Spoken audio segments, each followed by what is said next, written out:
కొత్త మెషిన్లు వచ్చినాయి, వాటిని వాడాల్సిందే, బొగ్గును తీసుకోవాల్సిందే, అందులో తప్పులేదు.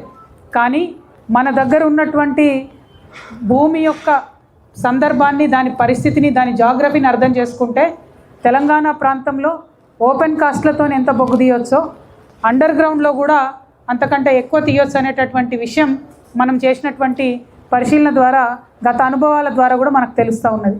ఇవాళ హెచ్ఎంఎస్ కానీ తెలంగాణ రక్షణ సేన కానీ కోరుకునేది ఒకటే, ఒక పక్క ఓపెన్ కాస్ట్లో ఉంటూ మనం మార్కెట్లో కాంపిటీషన్ ఇస్తూ సంస్థకు కావాల్సినటువంటి బొగ్గును ఉత్పత్తి చేస్తూనే అండర్ గ్రౌండ్ మైన్స్ని కూడా అంతే సరిసమానంగా నడపాలి.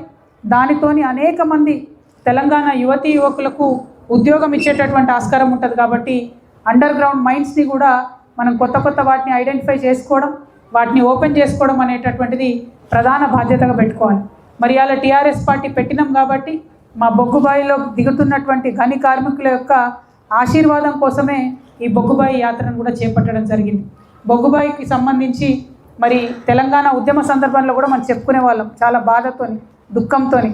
మన తెలంగాణ బతికేంద్ర అంటే దుబాయి, బొంబాయి, బొగ్గుబాయి అని చెప్పుకునేటోళ్ళు. తెలంగాణ వచ్చిన తర్వాత మరి ఆ కార్మికుల పరిస్థితి ఏమన్నా మారిందా అంటే ఇప్పుడే మేము కాశీపేట మైన్కి పోయి వచ్చినాం. ఎక్కడ చూసినా మేనేజ్మెంట్ దౌర్జన్యాలు, ఎక్కడ చూసినా ఆనాడు బ్రిటిష్ కాలంలో ఎట్లయితే మన దేశం వాళ్ళను తక్కువ చేసి చూసిండ్రో ఇలా కార్మికులను అదే తరహాగా మేనేజ్మెంట్ చూస్తుందంటే బాధ అనిపిస్తూ ఉంది. కనీస మానవ హక్కుల పరిరక్షణ లేకుండా, చిన్న చిన్న సౌకర్యాలు కల్పించకుండా, ఆఖరికి మంచినీటి సౌకర్యాన్ని కూడా కల్పించకుండా మరి అత్యంత కర్కశంగా మేనేజ్మెంట్ వ్యవహారం చేస్తున్నది. అక్కడ వచ్చినటువంటి ప్రతి ఒక్క కార్మికుడు కూడా ఒకటే మాట చెప్పుకొస్తున్నాడు, మాకొక రూలు, ఆఫీసర్లకు ఒక రూలు, మాకొక న్యాయం, ఆఫీసర్లకు ఒక న్యాయం. పని గంటల మీద కానీ దేని మీద కానీ కనీసం నియంత్రణ లేకపోవడం. ఏమన్నా అంటే నువ్వు నేను చెప్పిన పని చేస్తావా సస్తావా, లేకపోతే నీకు ఇలా అటెండెన్స్ అయ్యా అనే కాడికి వచ్చినటువంటి పరిస్థితి. ఏమన్నా ఇంకొంచెం గట్టిగా బలంగా మాట్లాడితే షిఫ్ట్ మార్చుడు, ఇంకా ఎక్కువ మాట్లాడితే సస్పెండ్ చేసుడు. ఇవాళ కూడా మేము పోయిన మైన్ కాడ ప్రతి శనివారం వస్తుందంటే ఉద్యోగాల జాతరను ఇంకోటో ఉండాల్సినటువంటి సింగరేణిలో ఇవాళ ఎంతమందిని తీసేస్తున్నాం, ఇవాళ ఎంతమందిని షిఫ్ట్ చేంజ్ చేస్తున్నాం, ఇవాళ ఎంతమందిని సస్పెండ్ చేస్తున్నాం అనే కాడికి మేనేజ్మెంట్ ధైర్యానికి వచ్చిందంటే డెఫినెట్గా ఇది ప్రభుత్వం ఇచ్చినటువంటి అలసత్వమే. నేను కాంగ్రెస్ ప్రభుత్వానికి హెచ్చరిక చేస్తూ ఉన్నా, ప్రభుత్వం మీరు జోక్యం చేసుకొని సింగరేణి సంస్థలో ఉన్నటువంటి డబ్బును దోచుకుంటున్నారు, సింగరేణికి బకాయి పెడుతున్నారు, కానీ సింగరేణి కార్మికుల యొక్క రక్షణ విషయంలో మాత్రం మీరు కంప్లీట్గా ఇగ్నోర్ చేస్తున్నారు. నిన్నటిదాకా ఇక్కడ బట్టి గారు వచ్చిపోయారు, ఆయననే పవర్ మంత్రి, ఆయననే గనుల శాఖ మంత్రి కూడా ఉన్నట్టున్నాడు. సింగరేణి అంతా మాత్రం ఆయన కనుసన్నలనే నడుస్తూ ఉన్నది. మరి వచ్చినటువంటి మనిషి ఒక్కసారన్నా కార్మికులతోని మీకు ఇబ్బందులు ఎట్లున్నాయి, మీకు ఏమైనా ప్రాబ్లమ్స్ ఉన్నాయా, మరి మేనేజ్మెంట్కి నేను ఏమైనా చెప్పాలనా అని అడిగినటువంటి విషయం లేదు. ఆ మ్యాన్ రైడింగ్ మెషిన్ అని ఒకటి ఉంటుంది, అది లోపలికి 3 కిలోమీటర్లు మైన్ల కార్మికులు తీసుకుపోయే మెషిన్. ఇవాళ మేము పోయి వచ్చినటువంటి కాశీపేటలో 300 మంది షిఫ్ట్కి కార్మికులు మైన్లకు దిగాలంటే కేవలం 70 సీట్లు ఉన్నాయి. అవి ఆ 70 సీట్లు ఎన్నిసార్లు తిరుగుతాయి? 8:30 లోపల కార్మికులు లోపలికి పోవాలి, 8:30 లోపల దిగితేనే వాళ్ళకు మస్టర్ వేస్తారు, లేకపోతే వేయరు. అదే 8:30 కాగానే బంద్ చేస్తున్నారు. మరి పోనీ మేనేజ్మెంట్ కానీ ఇంకోరు కానీ వాడాలంటే ఎనీ టైం ఆన్ చేస్తున్నారు. ఇదెందుకు, ఇంత జులుము ఎందుకు? మీకు కరెంట్ అయితే ఫ్రీగానే ఉంటుంది కదా, కరెంట్ ఏం ఖర్చు కాదు కదా అదనంగా, ఎందుకోసం ఇట్లా చేస్తున్నారు? ఇంత సాడిస్టిక్ వ్యవహారం చేయడం ఎందుకు? మీరు ఎక్కడన్నా చూడండి, వేరే దేశాలలో, అది పోలాండ్ కావచ్చు, చైనా కావచ్చు, ఆస్ట్రేలియా కావచ్చు, మీరు ఎక్కడ చూసినా కూడా కార్మికులు బాగుండాలి, కార్మికుల యొక్క హక్కులు పరిరక్షించాలనే ఉద్దేశంతో యాజమాన్యాలు పనిచేస్తాయి తప్పితే ఇంకోటి కాదు. సరైనటువంటి పని చేసేటటువంటి వాతావరణం ఉంటే మా తెలంగాణ బిడ్డలు, మా సింగరేణి బిడ్డలు భూమిలోకెళ్ళి బొగ్గు కాదు బంగారం తీసుకొని బయటకు వస్తారు. మరి అంత కష్టపడే తత్వం ఉన్నటువంటి ఆ బిడ్డల్ని ఇట్లా మేనేజ్మెంట్ హింస పెట్టడం అన్నది కరెక్ట్ కాదు. హెచ్ఎంఎస్ నుండి రియాజ్ అన్న తరఫున నేను రియాజ్ అన్న కలిసి ప్రతి మైన్లో కూడా, ప్రతి గనిలో కూడా మేము మిమ్మల్ని నోటీస్ చేస్తూ ఉంటాం. మేము కూడా అధికారంలోకి వచ్చే రోజులు వస్తాయి.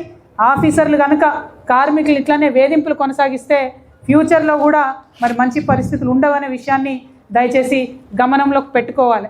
ఎందుకంటే బొగ్గు తీయాలి కరెక్టే, కానీ దానికి ఏదో బాండెడ్ లేబర్ లాగా, వెట్టి చాకిరీలాగా మీరు ఇట్లా చేయడం అన్నది కరెక్ట్ కాదు. భద్రత ఉండాలి వర్క్కి, ఆ భద్రత కల్పించే బాధ్యత కూడా ఇవాళ అధికారంలో ఉన్న పెద్దలు తీసుకోవాలని చెప్పి నేను డిమాండ్ చేస్తూ ఉన్నాను. అట్లనే గుజరాత్లో మన కంప్లీట్గా ఒక కార్పొరేషన్ ఉంటుంది.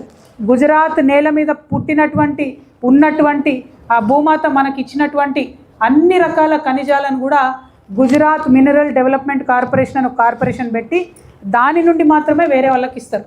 మరి మన తెలంగాణలో కూడా కాంగ్రెస్ ప్రభుత్వాన్ని నేను డిమాండ్ చేస్తూ ఉన్నా, మీరు అట్లాంటి ఒక కార్పొరేషన్ పెట్టండి. ఎందుకంటే మన బొగ్గు మీద ఇంకెవరో పెత్తనం ఉంటుంది, మన బొగ్గు మీద కేంద్ర ప్రభుత్వం యొక్క ఆధిపత్యం ఉంటుంది.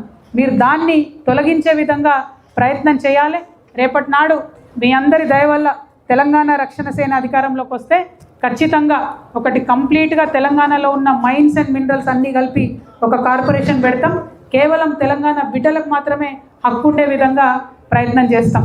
అదేవిధంగా మరి సింగరేణిలో మైన్ డెవలప్మెంట్ ఆపరేటర్ అని చెప్పి ఒక కొత్త విధానాన్ని తీసుకొచ్చి సంపూర్ణంగా సింగరేణినే పటిష్టం చేసుకొని సింగరేణి ఆధ్వర్యంలోనే ఓపెన్ కాస్ట్ నడిపించుకోవచ్చు, అండర్ గ్రౌండ్ నడిపించుకోవచ్చు, లేదంటే మొత్తానికి గుత్తబట్టి బ్లాకులు ఇచ్చేటటువంటి ఒక ప్రయత్నం మొదలైంది. తెలంగాణ రక్షణ సేన కానీ హెచ్ఎంఎస్ కానీ సంపూర్ణంగా అసలు ఎండిఓ సిస్టమ్ ఉండకూడదు అని చెప్పి మేము కోరుతా ఉన్నాం. ఎండిఓ సిస్టాన్ని రద్దు చేయాలి. మొత్తానికే మనకు ఈ నేల తల్లి మనకు బొగ్గునిస్తే ఆనాడు మన నిజాం రాజు ఒక గొప్ప పని చేసిపోయాడు. ఏం చేసిండంటే ఆయన సింగరేణి కార్పొరేషన్కు నిజాం గవర్నమెంట్కు మధ్యలో ఒక అగ్రిమెంట్ చేసి సంపూర్ణంగా గోదావరి పరివాహక ప్రాంతంలో ఉన్న బొగ్గుని మొత్తాన్ని కూడా సింగరేణికి కంప్లీట్గా ఆయన రాసిచ్చిండు. ఇంకో కంపెనీ రాదు, మొత్తం ఇక్కడ బొగ్గు సింగరేణి నుంచే చేయాలని రాసిచ్చిండు. దానికి నష్టం ఎట్లా జరిగింది మీ అందరికి గుర్తుంటుంది. కాంగ్రెస్ పార్టీ బొగ్గు స్కామ్ చేసింది 2012లో. ఆ బొగ్గు స్కామ్ చేసినటువంటి సందర్భంలో మన సింగరేణిలో ఉన్నటువంటి 1-2 బ్లాక్ల మీద కూడా ఆనాటి కాంగ్రెస్ పార్టీ ఆ బొగ్గు బ్లాక్లను విక్రయించేటటువంటి ప్రయత్నం చేసింది. ఆ తర్వాత 2 ఏళ్లకే బీజేపీ అధికారంలోకి వచ్చింది. బొగ్గు స్కామ్ బయటకు తీసి దేశంలో ఉన్నటువంటి 250 బొగ్గు గనులన్నింటినీ కూడా మేము జాతీయం చేస్తున్నామని చెప్పేటటువంటి క్రమంలో కాంగ్రెస్ అవినీతితోని అవకాశం అందిపుచ్చుకొని మన తెలంగాణలో ఉన్నటువంటి బొగ్గు బ్లాక్లను కూడా కంప్లీట్గా బీజేపీ ఇలా నేషనలైజ్ చేసింది. దానివల్ల ఏం జరిగింది, ఇలా మన కొత్తగూడెంలో, మన ఖమ్మంలో, మన సత్తుపల్లిలో ఉన్న కోల్ మైన్లు ఆక్షన్కి పోతే సింగరేణి కూడా బయటోడో చేసినట్టు టెండర్ వేసుకొని ఆ బొగ్గు బ్లాకులను తీసుకునే పరిస్థితి వచ్చింది. దాన్ని మనకు తీవ్రమైన నష్టం జరుగుతుంది. సింగరేణి సంస్థలో కోల్ ప్రొడక్షన్ తగ్గుతుందని చెప్తున్నారు. ఎందుకు తగ్గుతుంది? కార్మికులు పనిచేయలేక కాదు, కోల్ బ్లాక్స్ లేక తగ్గుతుంది. ఇవాళ బీజేపీ కిషన్ రెడ్డి గారు నేను డిమాండ్ చేస్తూ ఉన్నా, మీరు నిజంగా తెలంగాణ భూమిపుత్రుడైతే ఖచ్చితంగా మన గోదావరి వ్యాలీలో ఉన్న అన్ని కోల్ బ్లాక్స్ కూడా మన తెలంగాణకే వచ్చేటట్టుగా, మీరే కేంద్రంలో బొగ్గు శాఖ మంత్రిగా ఉన్నారు కాబట్టి మన తెలంగాణకే వచ్చేటట్టుగా మీరు ప్రయత్నం చేయాలని చెప్పి నేను కిషన్ రెడ్డి గారిని డిమాండ్ చేస్తూ ఉన్నా.